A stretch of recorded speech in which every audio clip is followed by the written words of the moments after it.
ಪಾಕಭೇದಕರಾಹ ಅಂತಂದರೆ, ಪಾಕ ಅಂದರೆ ಮಕ್ಕಳು, ಪಾಕಭೇದ, ಮಕ್ಕಳಲ್ಲಿ ವ್ಯತ್ಯಾಸ, ಮಕ್ಕಳಲ್ಲಿ ಭೇದ.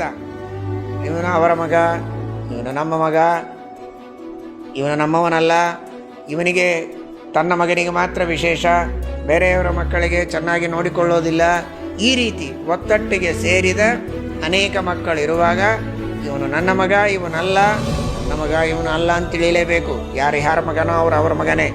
ಆದರೆ ಆ ಕಾರಣಕ್ಕಾಗಿ ಇನ್ನುಳಿದ ಆಹಾರಾದಿಗಳ ವಿಷಯದಲ್ಲಿರಬಹುದು, ಪ್ರೋತ್ಸಾಹನೆ ಕೊಡುವ ವಿಷಯದಲ್ಲಿರಬಹುದು, ಎಲ್ಲರಿಗೂ ಸಮಾನವಾಗಿ ಮಾಡಬೇಕಾದಂತಹ ಏನೊಂದು ಕರ್ತವ್ಯ ಕರ್ಮಗಳಿವೆ, ಅಂಥವುಗಳ ವಿಷಯದಲ್ಲಿ ವ್ಯತ್ಯಾಸ ಭೇದ ಮಾಡಿದರೆ, ಆ ರೀತಿಯ ಪಾಕಭೇದವನ್ನು ಮಾಡಿದರೂ ತಪ್ಪು. ಅವರವರ ಯೋಗ್ಯತೆಗೆ ತಕ್ಕ ಹಾಗೆ ಎಲ್ಲರಿಗೂ ಸಮಾನವಾದ ರೀತಿಯಲ್ಲಿ ಅಪೇಕ್ಷಿತವಾದದ್ದನ್ನು, ಅವಶ್ಯಕತೆ ಇದ್ದದ್ದನ್ನು ಒದಗಿಸಿಕೊಡಬೇಕಾದದ್ದು ಸಜ್ಜನರ ಕರ್ತವ್ಯ ಎಂಬುದಾಗಿ ತಿಳಿಸ್ತಾರೆ.